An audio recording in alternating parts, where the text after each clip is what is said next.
le ministre des Enseignements secondaires a développé une plateforme d'enseignement à distance pour les élèves du secondaire au Cameroun.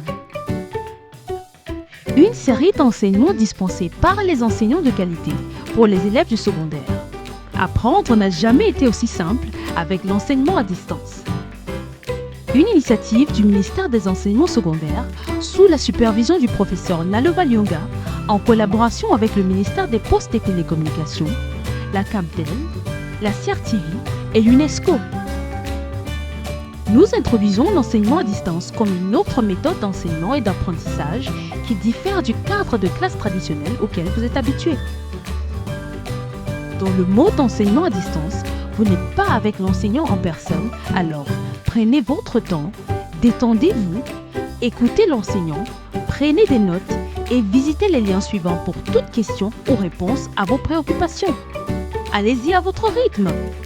La solution du Cameroun contre le Covid-19 et au-delà. Professeur Nalova Lyonga, ministre des Enseignements secondaires.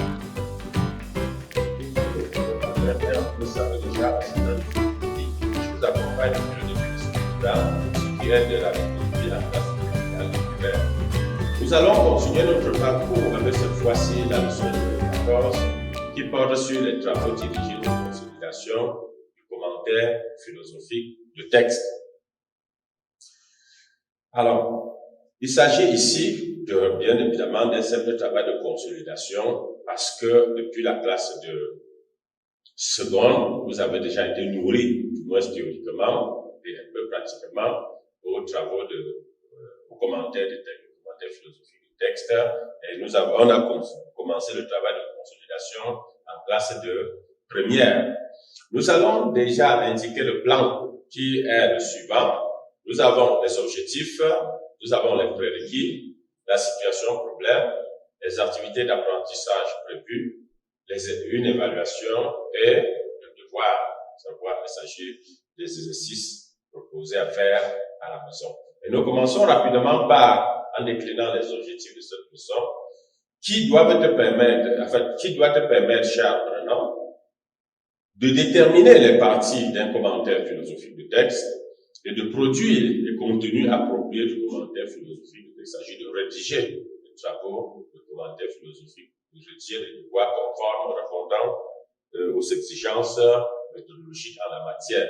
Bien évidemment, en termes de prérequis, il est important de savoir définir ce que c'est que le commentaire philosophique du texte, par opposition certainement, bien par comparaison à d'autres types de commentaires, et d'en connaître les différentes parties. Bien évidemment, nous savons qu'un commentaire philosophique du texte, c'est un exercice qui propose au candidat un texte d'une moyenne de 12 lignes sur lequel il doit exercer son esprit dialectique, son esprit d'analyse et de recul critique de manière à pouvoir dégager l'intérêt philosophique qu'étudie le texte. Et bien évidemment, cela nous fait comprendre que le texte, le commentaire de texte philosophique, plus ou moins un devoir de commentaire philosophique de texte comporte 3 parties, une introduction avec un certain nombre d'exigences, un développement au corps du devoir avec également un certain nombre d'exigences et bien entendu une conclusion avec un certain nombre d'exigences. Alors,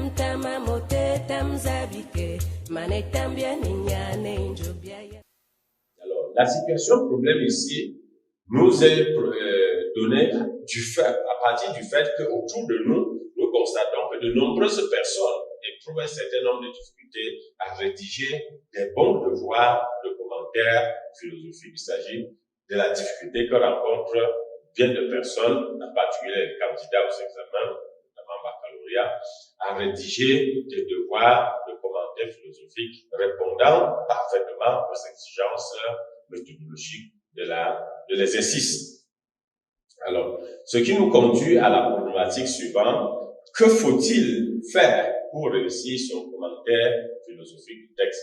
Quelles sont les précautions que nous devons prendre pour être certains de réussir notre exercice, notre devoir de commentaire philosophique du texte? Bien évidemment, comme il s'agit d'un travail de consolidation, davantage d'un travail pratique, nous allons nous appuyer nous aurons un texte d'appui, et il s'agit ici d'un texte de Marcien Towa, tiré de son ouvrage que vous avez au programme, Essai sur la problématique philosophique dans l'Afrique actuelle. Yaoundé, aux éditions Clé, 1971, page 29 du 30. Le début du texte, nous avons amené au jour l'authentique philosophie jusqu'à pour de la philosophie. Voilà le texte qui va nous servir d'appui à cette consolidation de la méthodologie du commentaire philosophique du texte. Bien évidemment, nous commençons par indiquer les étapes préparatoires au commentaire philosophique. Il s'agit de la lecture et de l'analyse méthodique du texte. Donc, dans un déjà, il faut procéder à la lecture attentive et à l'analyse méthodique du texte. Et très souvent, il faut peut-être le rappeler, beaucoup d'élèves ratent leur commentaire philosophique, non pas parce qu'ils ne connaissent pas les exigences méthodologiques, non pas parce qu'ils ne les appliquent pas, mais malheureusement parce que dès le départ, en amont, il y a une difficulté dans les aptitudes de lecture du texte. Beaucoup d'élèves, beaucoup de candidats ne savent pas lire un texte. Et il ne s'agit pas de lire de façon littérale, ou lire de façon littéraire, mais de lire avec toute l'attention, avec un certain nombre de précautions qui nous permettent de nous approprier véritablement le texte. Et ce n'est que lorsque nous sommes certains d'avoir intégré parfaitement les éléments d'intelligibilité du texte que nous pouvons maintenant engager l'analyse méthodique et être sûr d'y réussir parfaitement. Donc, beaucoup d'élèves lisent le texte de façon transversale, comme s'ils lisaient un roman, et ils sont surpris de savoir que même après la 10e lecture, ils ne sont pas toujours rentrés au cœur même de la préoccupation du texte. Ils ne sont pas capables de dévoiler le contenu objectif du texte. Donc, il faut toujours prendre soin de bien lire le texte avant d'engager toute autre action. Et dans cette phase de lecture et d'analyse méthodique du texte, il y a l'analyse des concepts majeurs du texte. Il faut d'abord procéder à l'analyse des concepts majeurs du texte. Bien évidemment, comme préalable, il faut toujours essayer de définir les concepts supposément difficiles du texte. Parce que lorsque vous lisez un texte, il peut s'avérer que certains mots soient difficiles d'accès, soit de compréhension pas facile. Et il faut d'abord essayer de comprendre ces concepts. Et c'est en essayant de comprendre ces concepts que vous pouvez rentrer davantage dans la compréhension du texte et de ces concepts fondamentaux. Une fois que l'analyse des concepts est faite, on procède maintenant à l'analyse des relations logiques entre les différents éléments du texte. Alors, et cette analyse des relations logiques s'appuie généralement sur la mise en exergue des connecteurs logiques, des connecteurs temporels et un certain nombre d'autres éléments comme la nature des verbes,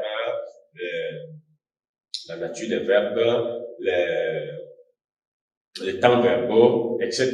Donc, il faut toujours être attentif à tous ces éléments-là qui vous permettent de saisir la dynamique du texte. Une fois que cette lecture et cette analyse méthodique du texte est faite, on passe maintenant aux éléments constitutifs du texte. Et c'est malheureusement beaucoup d'élèves commencent leur travail à ce niveau. C'est-à-dire qu'une fois, dès qu'ils ont fini de lire le texte, on commence directement par le thème sans procéder au travail préalable que nous venons d'indiquer. Alors, à ce niveau, il s'agit de mettre en exergue le thème philosophique du texte.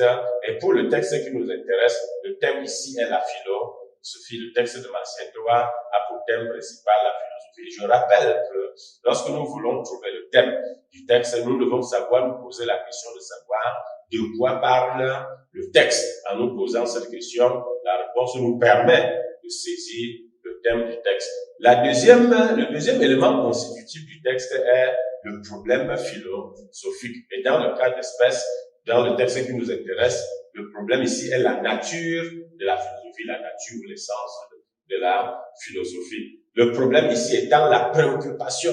Qu'est-ce qui préoccupe l'auteur dans le texte? Qu'est-ce qui fait problème? Qu'est-ce qui crée la difficulté du texte et à laquelle l'auteur veut apporter une solution? Ensuite, l'autre élément, c'est la thèse philosophique que propose l'auteur. C'est-à-dire que, parlant de la philosophie, Martien Toa s'intéresse à la nature de la philosophie et donne son point de vue par rapport à cette nature de la philosophie. Et dans le cas d'espèce, Martien Toa estime que la philosophie est par essence critique. La philosophie est par essence remise en cause. Et l'autre élément constitutif ici, c'est la problématique. Une fois que nous avons dégagé ces trois éléments, nous devons maintenant construire la problématique qui va nous servir de fil d'Ariane pour notre parcours méthodologique ici. On se pose la question suivante. La philosophie reste-t-elle toujours aussi critique, même lorsqu'elle se constitue en système et doctrine philosophique? Peut-on penser que la philosophie garde son esprit critique, même lorsque, dans certains cas, on se rend compte que la philosophie tend à se systématiser, à s'endoctriner, à se nouer dans des systèmes philosophiques et dans des doctrines philosophiques? On peut faire ici allusion à un auteur comme Hegel, qui pensait qu'il n'y a pas de philosophie sans système. Donc, en dehors de la systématisation, la philosophie perd sa portée. Or, est-il possible d'arrimer l'exigence critique de la philosophie avec cette exigence de la systématisation? Donc, voilà comment on essaie de problématiser dans le cadre du texte de Marcien Toa qui nous sert d'appui. Alors, ceci nous permet de rentrer maintenant dans la dynamique du devoir en indiquant les grandes parties d'un commentaire philosophique du texte. Il s'agit bien entendu d'une introduction, d'un commentaire du devoir au développement et d'une conclusion. Et nous commençons par les étapes de la conclusion. Il y a d'abord, il faut situer le texte. La situation du texte peut consister à une présentation brève de l'auteur et de son œuvre. Je dis qu'elle peut parce que nous, selon les exigences méthodologiques en vigueur par rapport à la structuration de l'épreuve de philosophie aux examens baccalauréat, il y a un certain nombre d'éléments qui peuvent être négligés si nous voulons rester dans la limite, parce qu'on y reviendra certainement le moment venu, peut-être dans le cadre de révision. Alors, dans l'exemple qui nous est donné, que nous proposons ici est le suivant. Le texte présent extrait de essai sur la problématique philosophique dans l'Afrique actuelle est de Marcien Toa, philosophe camerounais, africain de la tendance critique. Donc, on donne rapidement quelques informations sur l'auteur. Ceci nous permet de situer le texte. Une fois que nous avons situé le texte, nous passons à la présentation du thème, ce dont parle le texte. Et ici, le texte parle de la philosophie, comme nous l'avons dit tantôt. Une fois, ensuite, nous passons à la définition du problème philosophique, de la préoccupation de l'auteur dans le texte. L'auteur s'intéresse ici à la nature de la philosophie. L'auteur s'intéresse ici à la nature de la philosophie ou à l'essence de la philosophie. Alors, ceci dit, nous passons maintenant à la formulation de la problématique. Il s'agit de se poser la question suivante. La philosophie reste-t-elle toujours aussi critique, même lorsqu'elle se constitue en système et doctrine philosophique? Je rappelle que ce que nous l'avons dit, nous avons indiqué plus haut. Une fois que nous avons construit notre introduction, nous passons à l'étape suivante qui est celle du corps du devoir. Et cette étape également comporte elle-même un certain nombre de moments. Le premier moment est le moment de l'examen analytique. Le second est celui de l'examen critique ou de réfutation. Et le troisième est celui de la réinterprétation. Pour ce qui est de l'examen analytique, je précise qu'il s'agit de l'explicitation, si vous voulez, de la clarification de la thèse de l'auteur à partir de sa structure argumentative ou logique. Il s'agit en fait de dévoiler objectivement le contenu du texte, de mettre en exergue la pensée de l'auteur telle qu'elle est effectivement exprimée et structurée dans le texte. Alors, pour le cadre du texte qui nous intéresse, nous savons que Marcien Toa, le premier argument que met en exergue Marcien Toa, c'est de montrer que pour philosopher, la philosophie ne consiste pas à exhumer des pensées passées. Donc, le rejet de la philosophie comme exhumation des pensées ancestrales, des pensées déjà dépasser. Et à titre de démonstration, Martial Toit pense que la maîtrise de l'histoire de la philosophie et de ces thèmes ne suffit pas pour faire de nous des philosophes. Il ne suffit pas de connaître ce qui s'est dit dans l'histoire de la philosophie, ce que les uns et les autres ont dit à propos de tel ou de tel concept, à propos de telle ou telle thématique ou de telle ou telle préoccupation pour se dire philosophe. Donc, philosopher, ce n'est pas exhumer des pensées passées. Le deuxième argument ici, c'est d'affirmer le caractère sacrilège de la philosophie. Martial Toit pense que la philosophie est essentiellement sacrilège. Et à titre de démonstration, la philosophie doit remettre tout en question, elle doit tout soumettre à la discussion, même l'absolu. C'est pourquoi il parle de sacrilège. Donc, la philosophie s'attaque même jusqu'au sacré, même jusqu'à l'absolu. Et l'argument droit, l'idée ici est que l'histoire de la philosophie se veut une perpétuelle remise en question. Il dit que les grands philosophes commencent toujours par invalider les thèses antérieures. Donc, pour être philosophe, pour philosopher, il faut toujours s'engager dans cette dynamique de perpétuelle remise en cause. Et à titre de démonstration, comme il le dit lui-même, tous les grands philosophes critiquent toujours leurs devanciers. Donc, vous venez, vous critiquez les autres, vous proposez votre pensée, et quelqu'un d'autre viendra vous critiquer. C'est cette critique permanente-là qui donne du mouvement, qui donne de la vie à la pensée philosophique. Et la transition ici, que nous proposons, c'est de nous demander si l'auteur a totalement raison de réduire la philosophie à cette verbe critique, à cette pensée essentiellement critique, pour ne pas dire contestataire. La philosophie, l'auteur a-t-il raison de réduire la philosophie à une critique inlassable? Cette transition nous permet de nous engager dans la réfutation. Ici, nous avons plusieurs possibilités, tout d'abord deux arguments. Il y a la réfutation interne et la réfutation externe. Donc, la réfutation interne, c'est celle qui nous fait rentrer directement dans le texte, c'est de nous intéresser aux arguments, aux idées proposées par l'auteur, alors que la réfutation externe, elle s'en tient globalement à la thèse de l'auteur qu'on essaie de critiquer, qu'on essaie de remettre en question. Alors, la première idée est que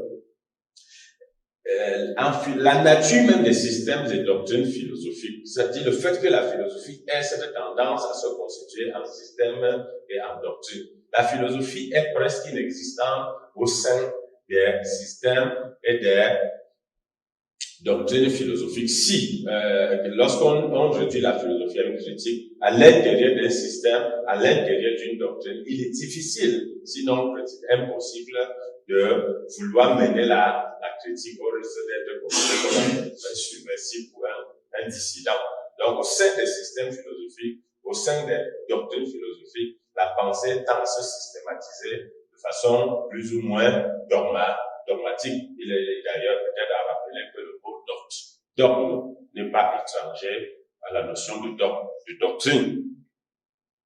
L'autre idée ici, c'est que on peut quand même envisager qu'au-delà des critiques, il y a des vérités qui se passent de toute critique. Il y a des vérités qui sont plus ou moins indubitables. Et à guise de démonstration, même en philosophie, certaines vérités sont considérées comme des évidences. On peut faire ici appel à Descartes, notamment qui, malgré qu'il soit considéré comme le philosophe du doute, celui-là qui invite l'esprit humain à être toujours dans la dynamique du doute, considère tout de même qu'il y a, à un moment, il y a des certitudes inébranlables. Il y a des vérités qui sont telles que même les plus extravagantes suppositions des sceptiques ne sont pas capables d'ébranler. Et là, je cite plus ou moins, je paraphrase plus ou moins Descartes lui-même. Donc, Descartes, le philosophe du doute, semble reconnaître qu'il y a certaines vérités qui sont au-delà de tout soupçon, qui sont comme des dogmes, ce qu'on pourrait appeler peut-être abusivement des dogmes philosophiques.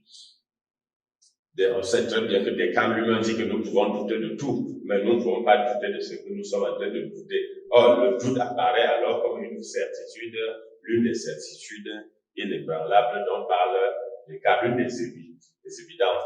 Alors, une fois donc que nous avons fait cette réfutation, et je rappelle que lorsque nous sommes en train de réfuter un texte, nous devons toujours rester prudents, nous devons toujours rester modérés, nous devons éviter d'aller en confrontation avec l'auteur pour nous mettre en difficulté. Et je précise également, lorsque nous faisons la réfutation d'un texte, c'est le texte que nous refutons et ce n'est jamais l'auteur. Nous ne sommes pas là pour critiquer Martien Toa, mais nous sommes là pour critiquer la pensée de Martien Toa telle qu'elle se dévoile à travers le texte qui nous a été proposé. Alors, une fois que cela est fait, il s'agit de revenir à la charge pour engager ce qu'on appelle la réinterprétation. Et dans la réinterprétation, il s'agit de ressortir, au-delà de toutes les objections, au-delà de toutes les critiques qui ont été faites, des éléments qui peuvent être retenus comme enseignements, comme des leçons à partir de la pensée de l'auteur. Et ces enseignements peuvent être d'ordre politique, d'ordre social, d'ordre méthodologique, d'ordre didactique, etc. Et ce sont ces éléments qui concourent à garantir l'intérêt philosophique de la pensée de l'auteur. Alors, une fois que cela est fait, si nous prenons le texte qui nous intéresse, nous constatons qu'au plan méthodologique, l'auteur détermine les étapes de la démarche philosophique. Et il nous donne la démarche que le philosophe doit véritablement emprunter. D'abord, invalider les pensées passées. Ensuite, construire de façon critique ses propres pensées. Donc, cette démarche en deux mouvements est essentielle. Elle semble nous rappeler la démarche socratique, le dialogue socratique dans sa double dimension ironique et maïotique. Donc, dans un premier temps, on invalide les pensées passées et dans le second, on construit de façon critique ses propres pensées. Martien Toa, là, peut être considéré comme un socratique. Maintenant, du point de vue didactique, au plan didactique, le Martien Toa a le mérite de préciser ce qui fait la spécificité de la philosophie, à savoir la critique. Donc, il ressort à travers l'enseignement de Martien Toa que la philosophie se construit essentiellement sur la base de la critique, de la remise, du questionnement, du doute, si on veut parler comme des cas. Bon, bien entendu, on peut toujours saisir l'occasion de ces enseignements-là, de la mise en exergue de ces enseignements pour démontrer l'actualité du texte. Et dans le cas d'espèce, on comprend très bien que l'engagement de Martien Toa dans le dévoilement de la nature de la philosophie peut être celui qui nous préoccupe encore aujourd'hui, puisque de toute façon, hier comme aujourd'hui et peut-être certainement demain, la philosophie est appelée à garder sa nature essentiellement critique. Sur ce plan-là, le texte de Martien Toa garde toute son actualité, garde tout son sens, et que le philosophe doit être toujours celui-là qui a le courage de soumettre même l'absolu à une critique sans complaisance. Alors, une fois que ceci est fait, nous passons à la conclusion, dont les étapes sont rappelées ainsi qu'il suit. Rappeler le problème, rappeler la thèse de l'auteur, rappeler la critique et indiquer l'intérêt philosophique du texte. Bon, pour ce qui est de notre texte, le problème philosophique. Le texte présent posait le problème de la nature de la philosophie. Et pour Martien Toa, la philosophie se veut une discipline essentiellement critique. Bon, bien entendu, l'absence de critique au sein des systèmes et des doctrines philosophiques permet malheureusement de remettre en cause la thèse de Martien Toa, qui au moins semble constituer des éléments d'objection contre la position de Martien Toa. Quoi qu'il en soit, le texte a le mérite de nous situer sur la nature essentiellement critique de la philosophie. Donc, le mérite de Martien Toa, au-delà de toute contestation, est le fait qu'il souligne le sacro-saint principe qui fait de la philosophie une activité critique, une activité de remise en question. Qu'est-ce qu'il faut donc retenir? Que le commentaire philosophique, un devoir de commentaire philosophique comporte trois parties, une introduction, du devoir, une conclusion, que l'introduction doit mettre en exergue la situation du texte, le thème, le problème, la thèse et la problématique. Que le code du devoir est constitué d'études analytiques, de la réfutation et de la réinterprétation, et que la conclusion consiste à rappeler le problème, la thèse de l'auteur, la critique et à mettre en exergue l'intérêt philosophique du texte. Bon, en guise d'évaluation, quelles sont rapidement les étapes préparatoires d'un commentaire philosophique? Il faut d'abord lire et analyser méthodiquement le texte, faire l'analyse critique du texte et faire l'analyse réinterprétative du texte. Donc, il y a 3 niveaux: l'analyse méthodique du texte, l'analyse critique du texte et l'analyse réinterprétative du texte. Quelles sont les étapes d'une introduction de commentaire philosophique du texte? Il y a la situation du texte, il y a le thème philosophique, il y a le problème philosophique, il y a la thèse de l'auteur et bien évidemment, il y a la formulation de la problématique. Quelles sont les étapes du corps du devoir dans un commentaire philosophique du texte? Il s'agit, dans un premier temps, de l'examen analytique, dans un second, de la réfutation, et dans un troisième temps, de la réinterprétation. Alors, quelles sont les étapes du commentaire, de la conclusion du commentaire philosophique? Bien évidemment, il s'agit de rappeler le problème philosophique, de rappeler la thèse de l'auteur, de rappeler la critique qui a été formulée et d'indiquer l'intérêt philosophique du texte. Alors, quelques références. Enfin, la référence principale nous a servi d'appui. Ici, c'est le livre de Dominique Folchert et de Jean-Jacques Morin-Berger, et qui est intitulé Méthodologie philosophique. Nous proposons ici 2 textes comme devoir pour la prochaine fois. Le premier est un texte de Martien Thomas, Essai sur la problématique philosophique Essai sur la problématique philosophique dans l'Afrique actuelle, à la page Janssen, édition de Clé de 1971. Et le second est un texte de Joe Mollet, de la page de la mesure à excellence, aux éditions Clé de Yaoundé, 2011, page 169. La prochaine leçon portera sur les passions, définition et manifestation.